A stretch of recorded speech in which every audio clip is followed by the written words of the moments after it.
So, last Friday was our office's annual potluck and pitch-in, which, in theory, is just an excuse for everyone to bring their signature dish, humble brag about it, and then spend the rest of the day in a food coma while pretending to work.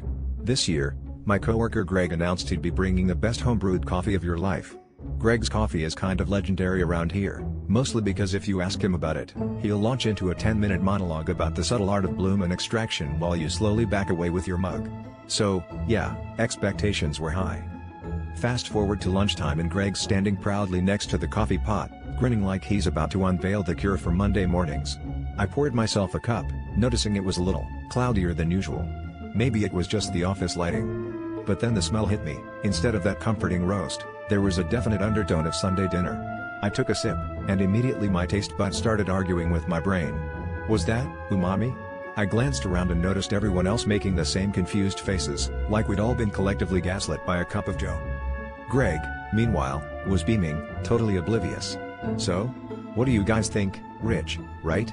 Full-bodied? Lisa from accounting, who is usually the most polite person alive, just stared into her mug and whispered, "Is this beef Wellington roast?" Greg suddenly looked confused, sniffed his own cup, and then dashed back to the kitchen muttering about that new bouillon container.